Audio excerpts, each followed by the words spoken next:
am Michelle with the Honor Your Voice podcast. Once again, thank you for joining us today. We have an exciting guest here. This is one of my favorite people, Jessica White. Just forewarned, I'm going to be cackling and laughing this whole time because this is kind of what happens when we get together. But Jessica White is here.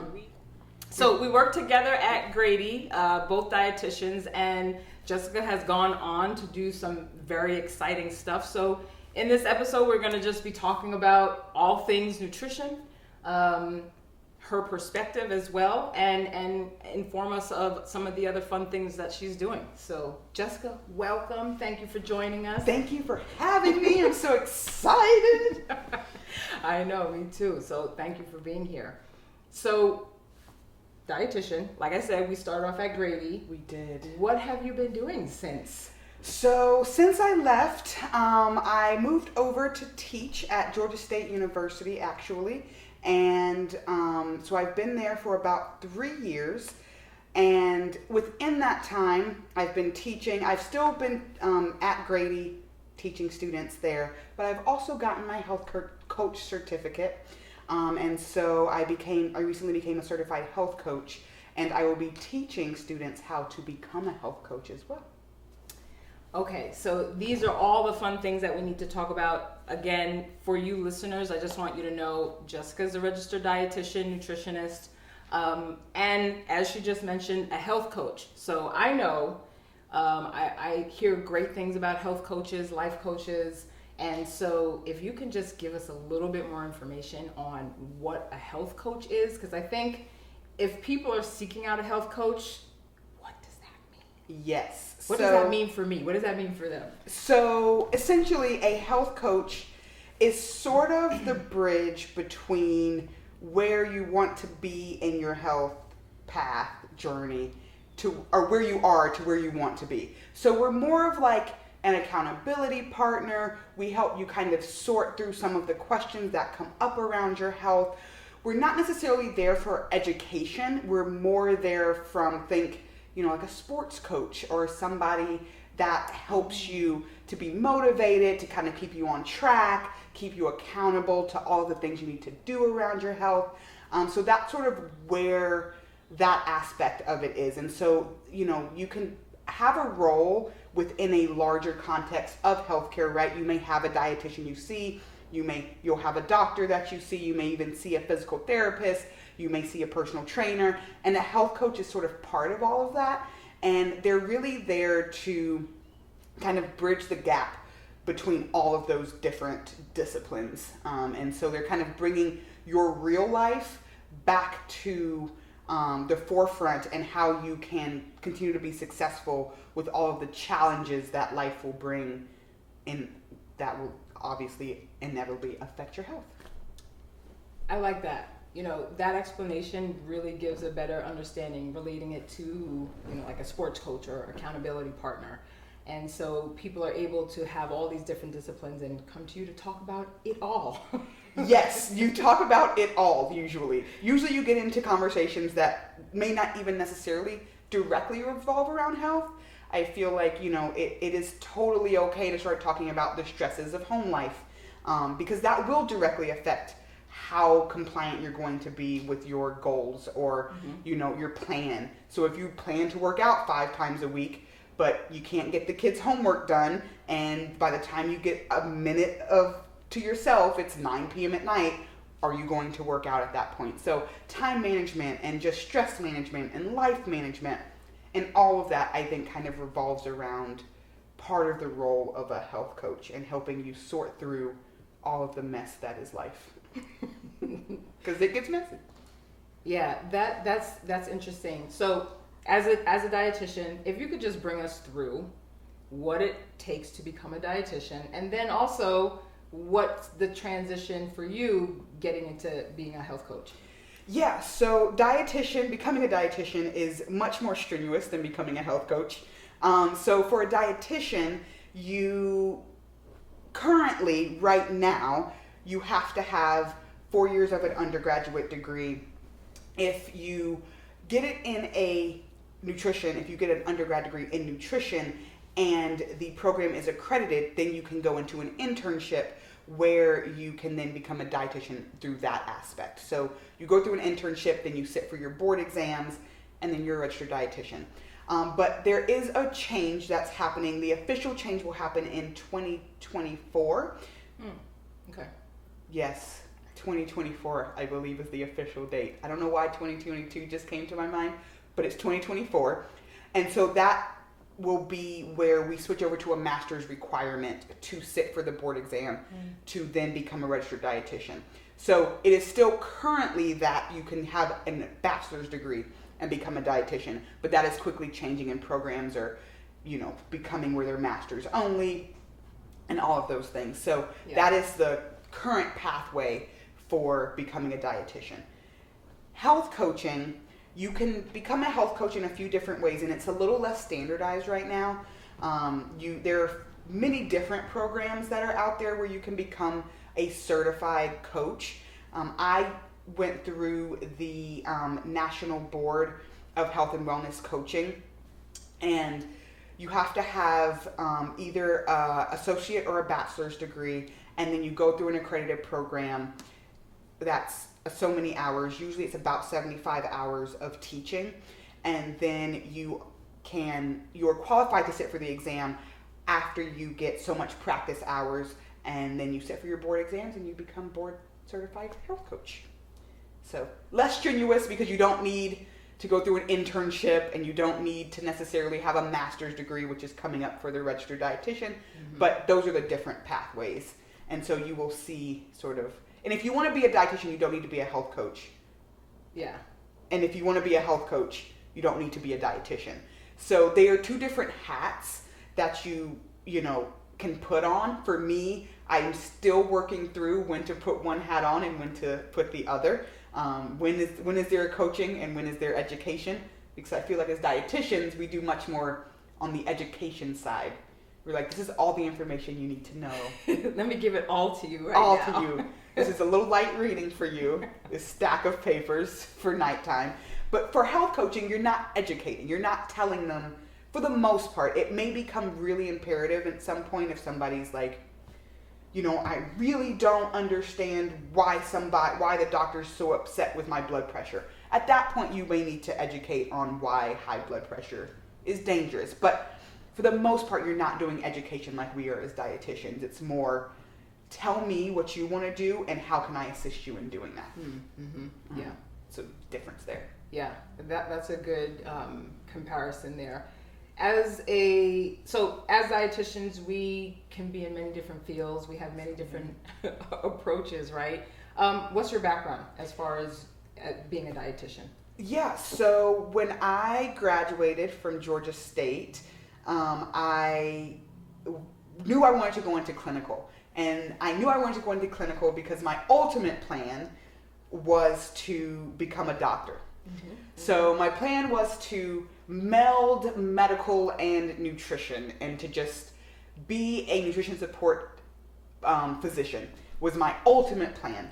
And so I knew I wanted to go into clinical. So once I graduated with my master's degree, I started at Grady and worked at Grady for 3 years before I started to teach full time at Georgia State.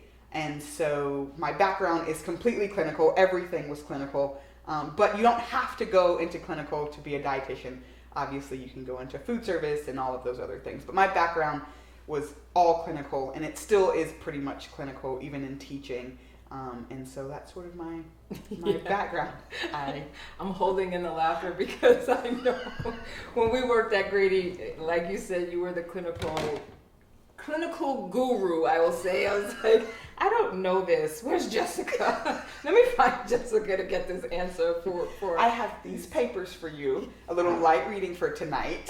When you come back, you'll know everything. Exactly. Yeah. It was like, instead of Google, let me find Jessica. And I need all the clinical answers. And if Jessica needs to go to Google, that is when I know. Like, here are your papers. Yeah. You can email me right now. I'm like, here are your papers. Yeah. Yeah. So clinical. That's your That background. is my background. I like clinical. I think it has its own challenges. I think I like the obviously I wanted to go to medical school, so I like the medical team aspect. Yeah. I like the medical side of it all, the like questioning and figuring all that out. Critical thinking. Yeah, critical thinking, clinical judgment, all of that. I think I was not so privy to the food service side or community, and that is all needed in terms of that. And health coaching is a little different.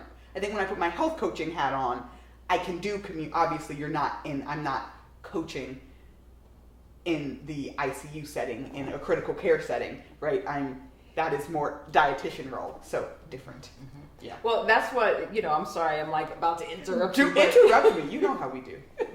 But to me, I'm like, to come from such a clinical background setting, and, it's critical thinking, calculated, a lot of numbers involved. It's rigid. It's a little more rigid. Yeah. I mean, there's flexibility, but there's rigid. So I love that you're like have this other side of the health coaching, which is tell me about you. Yes. What are the things that you want to do? So yeah, what's that experience like for you? It's different. I definitely have to put down my critical thinking, because you should not critically think in a health coaching in terms of, right, I'm not trying to pick you apart. I'm trying to get you to see how you fit into the entire picture, or how the picture fits with you. And so it's helped me in my teaching. I will say that teaching has made me have to put down that hat, because you're dealing with students, right, that come to you with varying levels of knowledge, mostly not much knowledge, right? You're giving them the basics, you're giving them a lot of this information. And so the health coaching aspect, I think, has really calmed me in my rigidness that comes from critical care and dealing with physicians and dealing with the medical team, where you're having to really advocate and really push for things.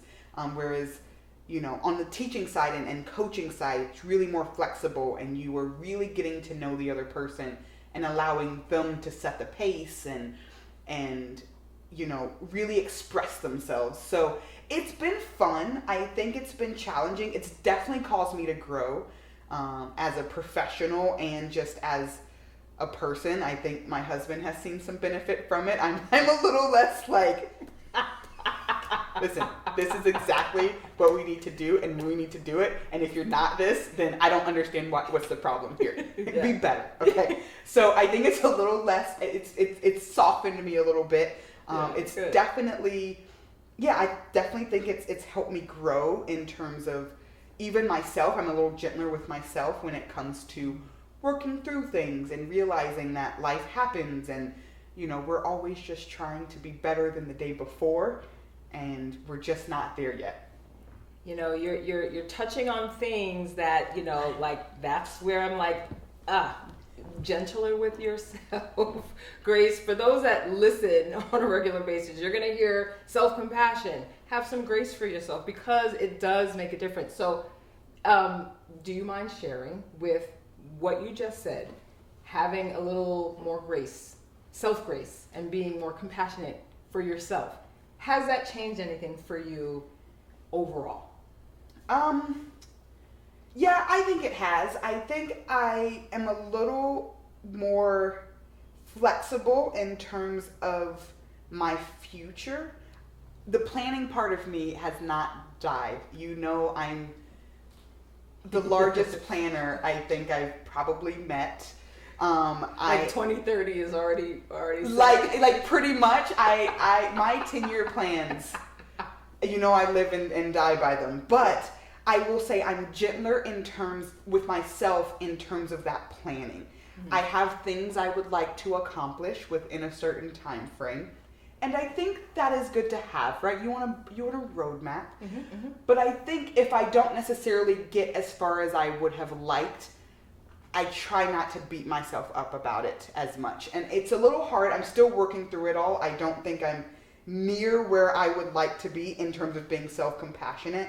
But I think part of it is that you have to start to realize that you are capable, that you are creative, and you are complete. And so I think with all of that, you did the best you can given everything that you had with you at the current moment that you're making the decision, which is now. You can't make a decision tomorrow because tomorrow isn't here yet. Right. You can't make a decision yesterday because that's gone, and you made the decision that was best with all the tools that you had at the current moment yesterday, and today you may have different tools.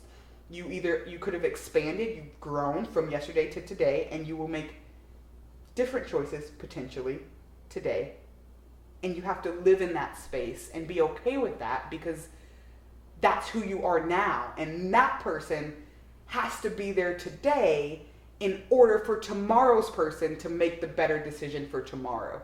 And I think that's where you can start to grow and expand in your own self-compassion and your own self-grace, because you can't make the decision tomorrow, because tomorrow's person's different than today. I love that. I love how you explain that, because what I'm hearing is, with you allowing yourself, or less pressure, let's say, right? Less pressure with the planning, it opened up for you to be able to say everything that you just said. Correct. I'm that capable person. I'm that creative person. And then kind of letting that, flow. Yeah. Yeah. I love that. These are things that are dear to my heart. And so I'm glad that you're sharing that, because with this platform, this is what I hope people walk away with, because we're all kind of involved in similar actions, feelings, things that we're going through. So I'm sure there's somebody who's a hell of a planner like you. My type A folks, listen. Listen, you got to put down the pen. Life is outside of the planner. Life happens outside of the planner. But I will tell you, I still plan. I have 3 different types of ways I track my year, month, week, and day. 3 types. I have an actual productivity planner for my day, where I actually put the things I'm going to do for the day. Tell me all this. I will tell you all the things. I will tell you all the things. And then I have my okay, now I'm more semester based, because that's just how work works. So I'm more semester based. So I'm okay, this is the semester and what all I have to do and the due dates of all the things I need to get done. And then I have my larger planner that will look at it'll capture all the to-dos out indefinitely. And so if I have something that comes down my pipeline, I had an email come through and it was we have a presentation we want you to do. It's going to be happening in October. This was in January. It's going to be happening in October. So I just scroll all the way over to when I want to start working on it, and I plan that out. So I have 3 ways, but life happens outside of those 3 ways, and it takes some time getting used to stepping away from my planner and realizing that I need to, touch base with myself even, because what I put on my planner is outside of emotions, is outside of, anything going on outside of whatever I have to do. Stress, I'm tired, right? I have whatever's going on in my life. All of that is outside of my plan. I can't plan for, me being exhausted on these days. I can't plan for an extra long day when I'm teaching. If I have a 15-hour teaching day, I can't plan for that. So the next day, I'm exhausted. So I'm having to be flexible, and I'm really learning self-compassion in that, because if I'm super exhausted and I'm trying to recuperate and I get half of the things done, I just have to be okay with that now. I can't beat myself up about it, because it does absolutely nothing for me to say, well, I didn't get that done. What am I going to do? An all-nighter? I just compound the issue. So living outside the planner is where I'm at right now. Yeah. That's awesome. I think it's fascinating, by the way. By the way, folks that plan like you do, it's fascinating to me. That's when I'm like, Jessica, you're talking about October. I'm like, what's happening tomorrow? So it's fascinating. It's fascinating to me. But I love that you're like you said, living in some of that gray area. It's not just black and white. Yes, the gray is where us type A people do not like to live. But I'm learning with you and my husband, who are very type B. I am living in the gray. To live in the gray. You guys just thrive in the gray. You actually, if it's black and white, you don't know what to do. You're first of all, these are too rigid. Stay away. Like, stay away. I need to be in this in-between stage. So, I mean, it's a fun place to be. If I have an anchor, which is my plan, I can hold on. Then I can float. I think it's great, though, because I think at the end of the day, just attempting to make these changes. And I think different perspective is key. Allowing a different mindset is key. And why I'm kind of emphasizing that, again, as a dietitian, in the space that I'm working in, the private practice, a lot of what you're talking about is what clients are dealing with. So allowing yourself to shift mindsets helps with the process of just overall wellness and kind of starting to enjoy those things. Enjoying life, right? Yeah. Enjoy the journey, because enjoy the journey. I think that's where some of us, many of us, especially when it comes to health coaching, because most people come for weight loss. You can come for many things, but that's by and large what you see people come for. But I think a lot of times it's about the end goal. I just need to get to this weight. I just need to get to this weight. And even if you get to that weight, it doesn't end there. So, or even if I get to my 10-year plan, right? So, if we don't want to talk about weight, we just want to talk about coaching in general or life coaching, right? If you reach a goal, right, we don't just die. we're not salmon swimming upstream, right? Like we don't just get up there and then we're like, okay, well, this is it for me. I've reached my goal, right? We're like, then what's the next thing? There's also, it's a journey, right? You're going to always be reaching for that next thing, and it's just, you have to live in that. You have to live in the journey. It's the destination, you will hit many. So you can't live in the destination because that's never it, or else you'll stagnate, and then you'll have the consequences of stagnating. So you gotta live, you gotta keep walking, you gotta keep going. That's it. So it sounds like it gives you the stamina to keep going when we're looking at these different aspects of it. Yeah, just that's a good point. You're not a salmon, is what I'm trying to say. You're a human being. What do you do? Human being. Yes, I know. Okay, so we have a question from one of our listeners that we wanted to address, and the question is something along the lines of, if I'm a person living my life and I am health conscious and want to know what is right for me as far as nutrition, being healthy, but I feel like, all these things that are out there, I have to count calories, I have to read labels. What is healthy for me? What do I know, or how do I know what's right for me when it comes to my health and nutrition? So let's see what us dietitians have for you. What do us dietitians have for you? Let's start there. So I guess let's simplify nutrition. There's a lot out there. There's so much, from fad diets to just, wrong information all over the place. So the simplest way I would say, and Kia, you can just jump in here with me, is one, are you eating a decent amount of fruits and vegetables? Like, I feel like every time we would say this in the hospital, we would go, fruits and veggies? Like, is that something you're consuming? So, and if you start to if you were to dig down in a lot of the diets that are out there, right? You have paleo, you have vegetarian, you have vegan, you have low carb, you have all of these different even entities. The USDA has My Plate coming out. We no longer follow the pyramid. All of that, if you were to look at all of those different types of diets that are very, very common, that many people may be on, all of them really boil down to a few different takeaways for overall health for most people. Increase your fruit and vegetable intake. Increase your omega-3 fatty acids, those intake.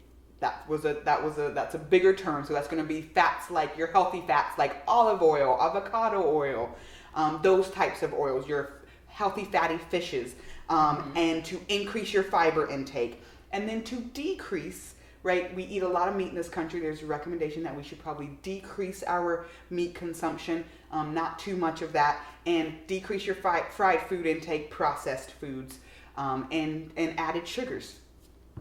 Yeah. So I think the biggest thing is, if you can make your plate look more colorful, and they're not Skittles, then you're on the right path, I think, to health, is what I would say.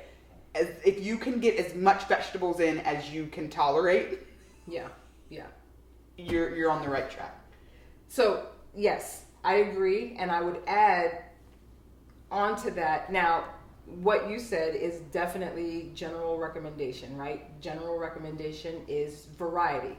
I think the easiest way that I've seen people respond, clients respond, is color.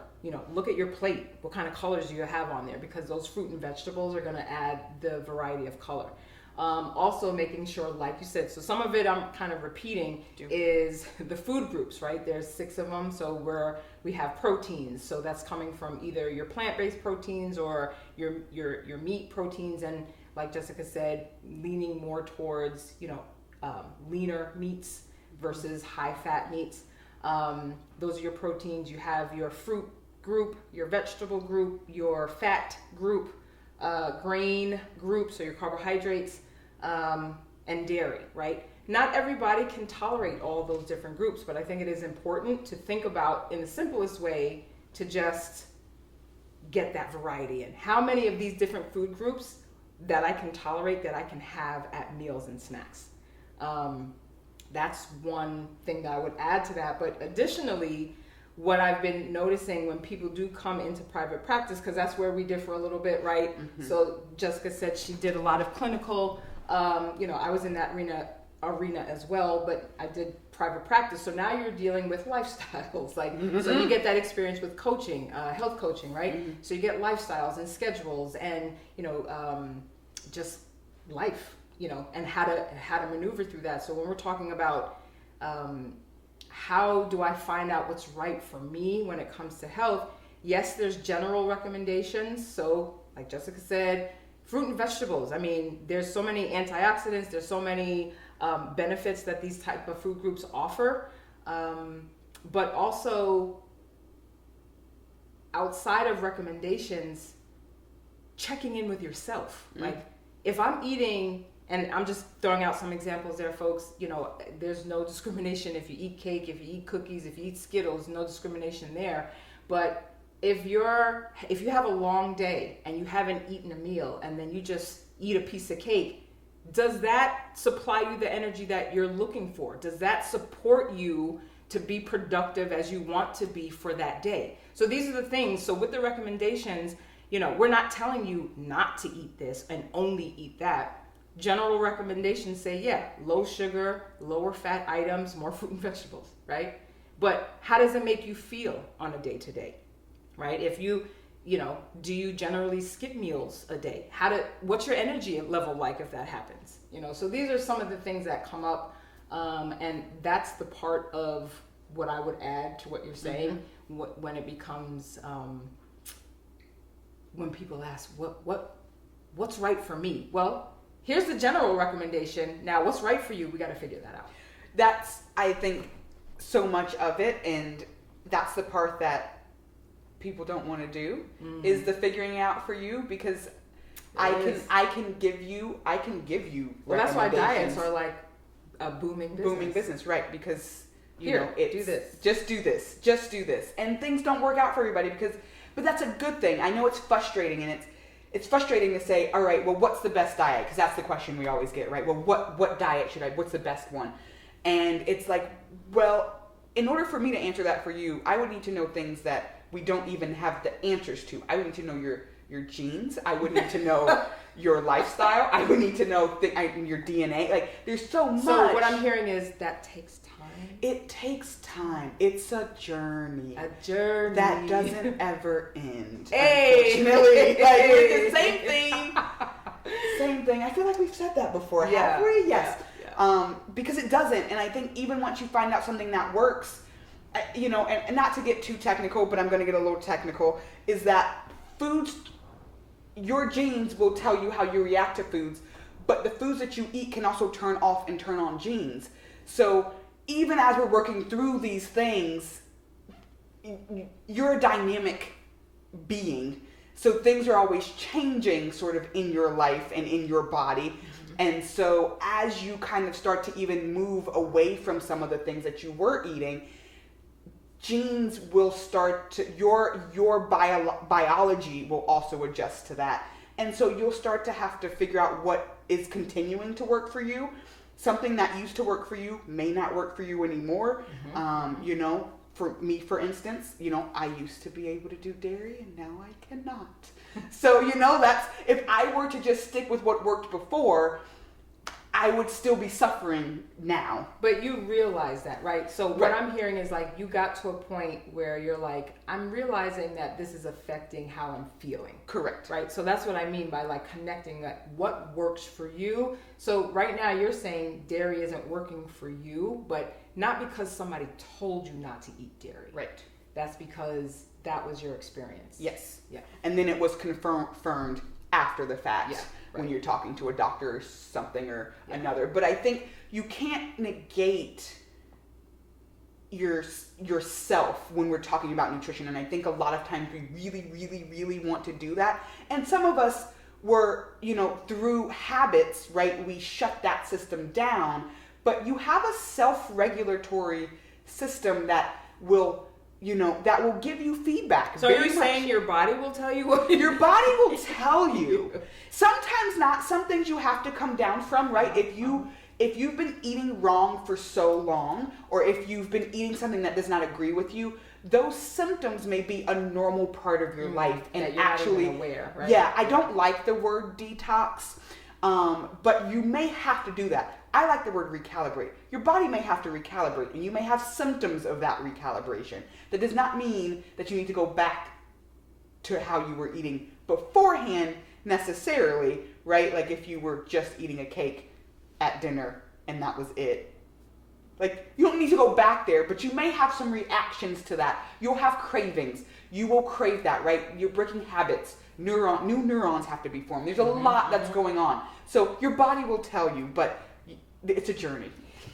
Yeah, you know, I like that, and I'm just going to touch on this journey part because the last guest we had, Dr. Lena Ebron, she's a physical therapist, and even in her discipline, she was talking about when clients come to her, a lot of times we're looking for quick fixes, like she's going to fix them. As dietitians, people come to us, I need to lose weight, we're going to fix them, but there is no quick fix. It is a journey. And that's how you learn about yourself, because that's what I'm hearing, like connecting with yourself to know what's right for you to be able to make these decisions. But I would say in short, right, we're looking at variety. If there isn't any health conditions that somebody is dealing with, that they just can't eat a certain food group, then you want to get variety. You want to eat frequently throughout the day, good size meals, but that also comes with knowing what size is right for you. And again, it's not like I'm just going to say, you know, eat 6 meals a day and you'll be good. You know, that might not work for you. So we got to talk about it.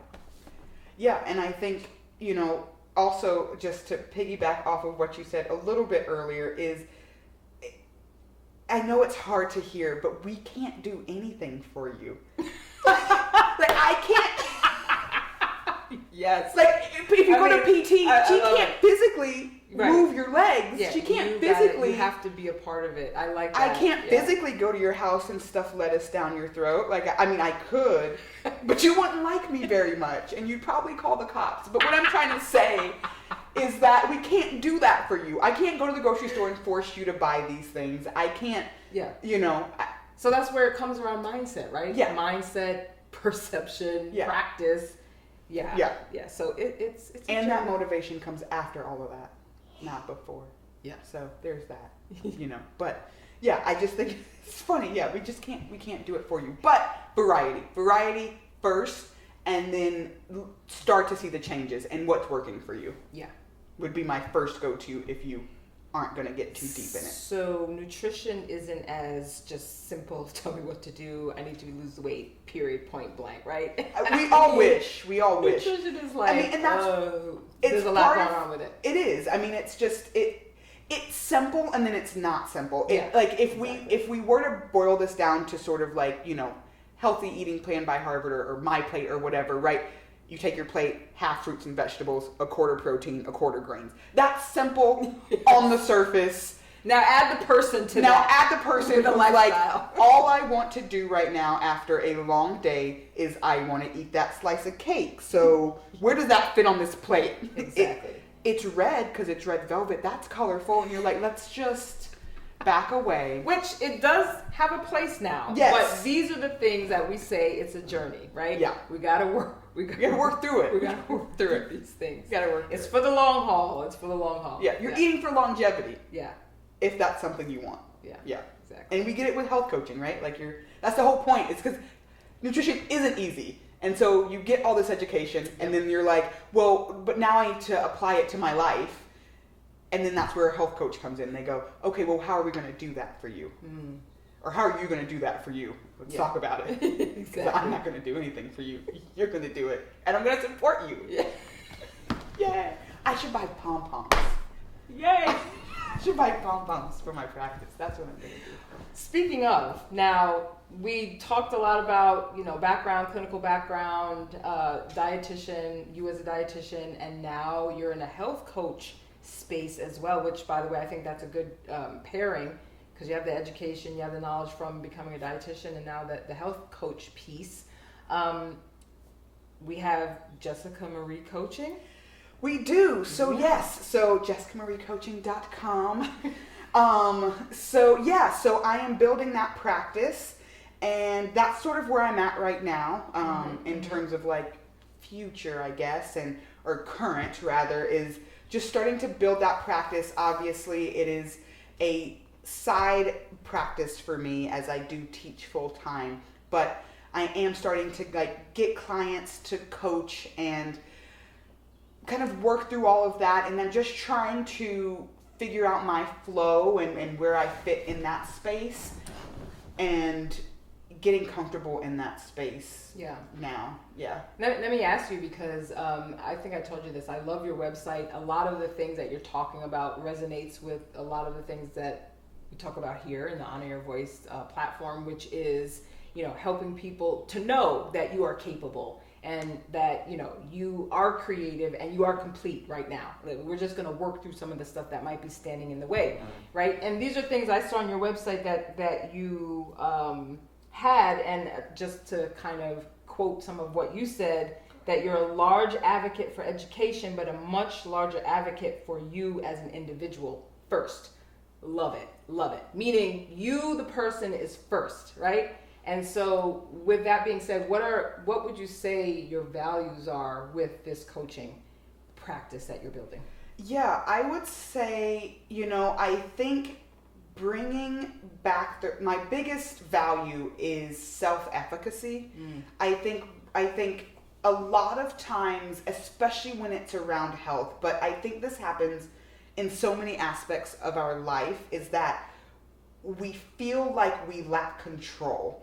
And I think people don't realize how much control you actually have over every aspect of your life, because, at any point you can leave, even if you feel like you can't. I mean, even if, right, it's a choice. So you have right? a choice. You have a choice. Yeah. Now, the consequences of those choices is what's really causing us to stay, right? If I just want to walk out of my job, or if I want to walk out of my relationship, or whatever that may be, right? I have to weigh those pros and cons. Sure. But the choice is always there. You are always in control of that choice. And you can leave. And I think even, right, if you're out and about and you're now done with being out and about, you can now leave from being out and about. You don't have to stay. You have that choice. Yeah. And I think bringing that realization to people is really one of my biggest values with health coaching, because you see it time and again, and in private practice, it's just they're being told all of this stuff they have to do, and they don't have to do any of it. And I think that first is what needs to be established. And I think when we talk with clients, sometimes I have to take off my clinical brain. Yeah. Not patients. Clients, when we talk with clients, they need to realize that, and it needs to be really settled in their mind that they have control over this entire process. And their health with their choices. You have control with your choices. What is it that you want? Let's talk about your goals. What is it that you want? I don't care what anybody else wants. I don't care what anyone at the house wants. Well, everyone thinks that. I don't care about any of that. Are you comfortable where you're at? If you are, then live in that. Be comfortable in that. But if you're not, if you're truly not comfortable, then we can start to have a discussion. But if it's everyone else pressuring you to do things, then you're never going to make the change, because it needs to be intrinsic. It needs to be from you.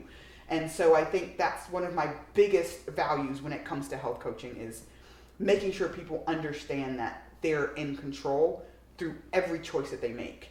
Yeah, that's empowering, because I know there have been clients that I've talked to as well, and a lot of what you're saying is they don't feel listened to, like they have a space to even be heard, and that whatever it may be, whether it be going to a doctor's appointment or whatever discipline that they go to, and a lot of information is being given and they're being told what to do, so they're not feeling heard. I've even heard, from clients say, I've never had to think about what I want.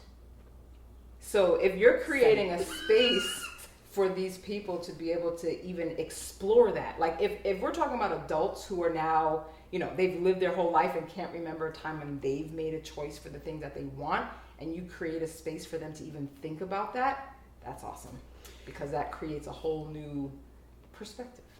Yeah, and I think the decision that they make from that space becomes one that actually sticks, and then they move through. I feel like dancing, right? Let's dance party. So dance party. What's that? Aren't there shorts like they just pull a button and it's like it's dance time? We should have something that drops. You should like have a video. Yes, I need you to have a disco ball that drops, and then it's dance time. Lights go off. Disco ball. That's gonna happen. I don't get that. I'm a fan. I was looking for my phone. I was like, okay, I need to put that on my to-do list. But no, I think it's I had a client that I asked the question, what are you wanting? And they took several minutes to answer, and it was almost like their brain exploded a little bit, because it was like, I've literally never, or in a very long time rather, because obviously when we're all young, it's always about what you want. But, it's been so long that that's not even a consideration in anything that they do. I mean, several minutes where you're talking about sitting there going, let's just sit here. and you don't want to interrupt that process, because that expansion is happening. You can't see what that is. You will never know all of what's happening, right? Me as the coach, you are expanding in ways that I will never see and I will never know, but I know it's happening. And you have to let that happen. But I think if they can walk in that and live in that space, at least for a little bit of their day, they come out better for it, and you will see so much of a positive in their life that will happen. I root for that. I'm all for it. I'm all for that. I love it. Yeah. I love this space that you're in. This Jessica Marie coaching. Yes. We are definitely going to continue to talk about that aspect of what you're doing and keep up with you with that, because a lot of people need you, especially with, again, why I said, what do you value? This is what we're looking for. We're bringing people like you on to this platform, so people that need you can say, yes, I relate with that. That's what I want. That's where I need to be. So I mean, the space is so great. I mean, you need to, so for people to hear these stories, I mean, to have a space where they can hear different arenas, right? Like, some people don't even know what a dietitian is. Some people have never heard of a health coach, right? They've only heard of a coach that's on their, sports team in high school or whatever. So I just think it's great, because the exposure to these means that now they have resources and places they can go to start to do the things that they have been wanting to do, but they just didn't know they were wanting to do them. Right. Yeah. Also with you saying that the health field is expanding rapidly, meaning there's a lot of intermediaries. Is that how you say that? Yeah, that sounds right. Okay. Sounds totally right. If not, whatever. We'll just breeze right past that. So, you have physicians, you have people in places that you know for a long time. So doctors, physical therapists, occupational therapists, you have dietitians, you have, and let me stop there for a second. Dietitians, as you heard with you, as you've heard with Jessica, as you've heard with you, as listeners, as you've heard with Jessica, comes from a clinical background. There's many different facets. So you have clinical, you have sports dietetics, you have people, dietitians working in food service. The list goes on and on and on. But now you have health coaches, you have life coaches, you have physician assistants. Yep. We know one of those. Actually, she's a dietitian and now in school for to become a PA. So there's a lot of intermediaries. That doesn't sound right in my head, but that's fair. We'll just keep going. We'll work through that. But I think y'all know what I mean. When the word comes in, we'll replace it. So knowing about what these other disciplines in the health care aspect do and what it means, I think is important. Yeah. Because when health coaching came out, I was like, okay, that sounds interesting. Health coach. I'm a dietitian. What? Aren't I a health coach? How does what it? So these are things. Yeah. So I'm glad you're able to share kind of like what the differences are, and that there's more expansion in this arena for support of the people that need it in these different areas. So. Yeah. It takes a village, and I think we're realizing that the village needs to grow. The village is growing. I like it. Yes. So, if you don't mind sharing, is there, whether it be career-wise, getting into dietetics, becoming a dietitian, or otherwise, any personal struggles that you've been through that you feel like, looking back, has helped you propel forward? So I think one personal struggle that I have, and I would say it probably comes up for me, not as frequently, but it still does come up. But so, my 10, of course it has to do with my planning. Of course, my 10-year plan, my previous 10-year plan, was supposed to go be a dietitian. Then I was supposed to go on to medical school. Yes.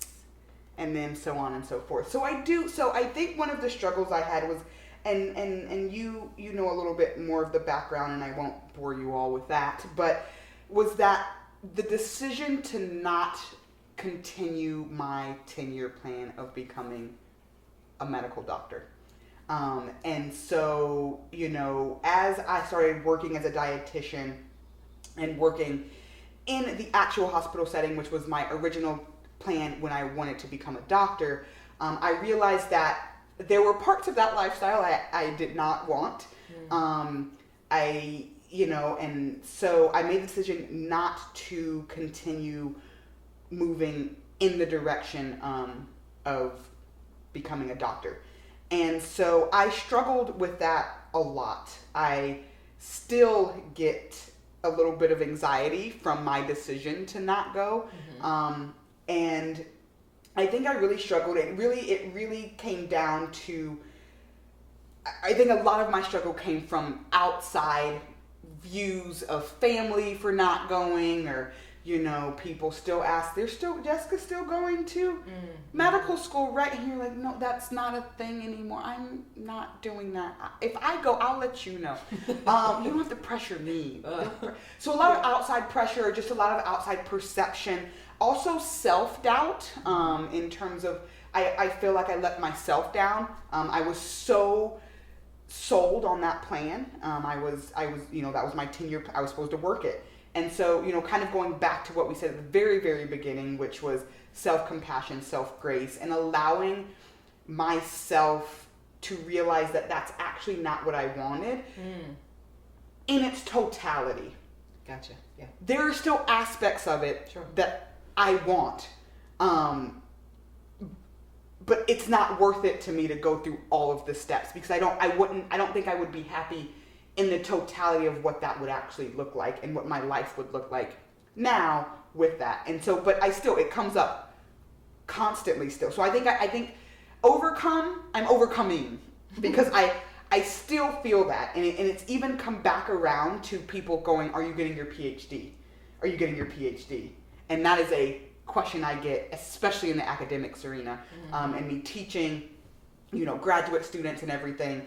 So it's still coming up for me in terms of it. Now I just wouldn't be a medical doctor, but I would have a doctorate. And so I think I'm still overcoming that. I'm still learning what I'm wanting for myself and not what others want for me. And so it's still a work in progress. I'm still trying to figure out what I want my life to look like 10 years from now. And you know how much if I don't have that already set in stone, but I'm still learning that. And I think it's still a process, but that is something I've overcome. I'm settled with the fact that I'm not going to go to medical school. Like I know that, like I'm not going to pursue that, but academics is my realm. It's where I'm comfortable. And so growing in that is something I'm really wrestling with currently, whether to get my PhD or not. And so there's a lot of, I wouldn't say pressure, but there's conversation that comes in constantly of whether I'm going to get my PhD. People around me are getting their PhDs.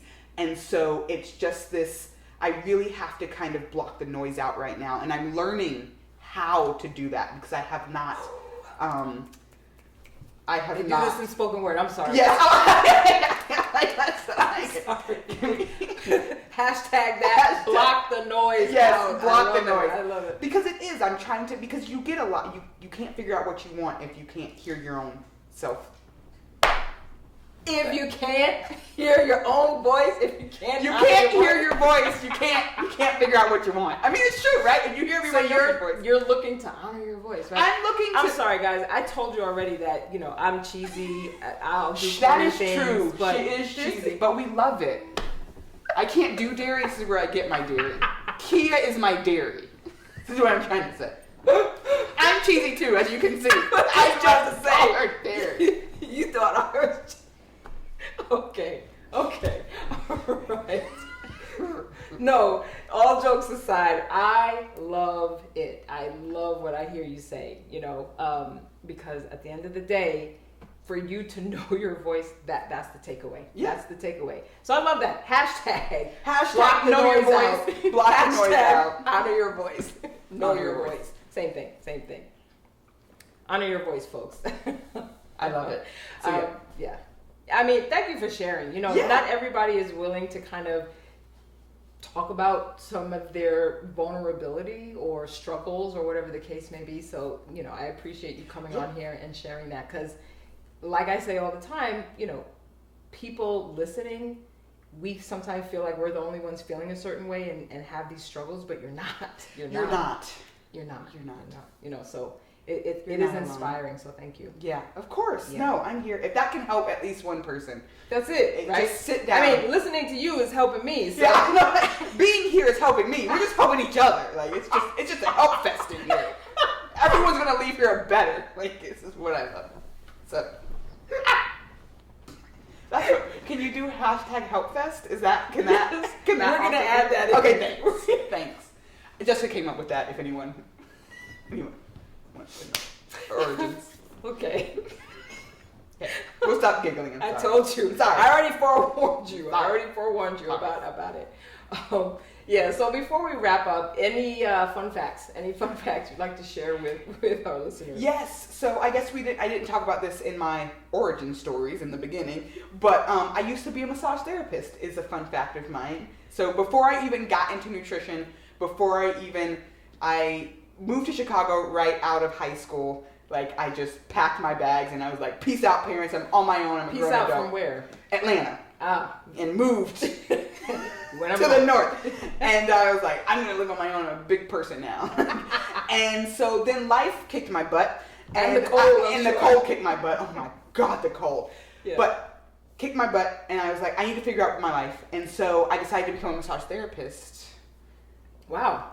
And then that kind of moved me into nutrition. So massage therapist. So I wanted a whole clinic. So I wanted like nutrition, massage therapy. You could even come to see a doctor that was very focused on holistic.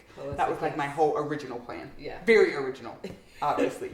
We're here now. But the path would be laid before you is what I'm trying to say. That was my original plan. Here we are. I'm smiling. I'm happy. Still figuring it out, but hearing your voice. I hear my voice, yeah, and the path will be revealed. It's all a journey. That's so, I mean, I'm saying wow like I didn't know it, but when I'm saying wow to when you first told me that, I was like, wow, that is so interesting. I love it. But I mean, that's all a part of wellness. You know, we're looking to have guests who do massage therapy, and their, you know, perspective on, you know, how to take care of their body is another part of it as well. So awesome. Yay. All right. Well, you know, again, thank you for listening. This has been a wealth of information. I feel like I'm repeating some of the same things that I say, but that's what it is, folks. So thank you for joining in. We are going to have more exciting guests coming up. We've had the pleasure to speak to Jessica White. We had a lot of fun here. If you want to reach out to Jessica, all of her information will be in the show notes. Please do, because here it is. She has shared herself with you. You're able to get to know more about who she is, what she's doing. And again, we'll have all that contact information in the show notes for you. So this is Kia Michelle from the Honor Your Voice podcast. And until the next time, folks.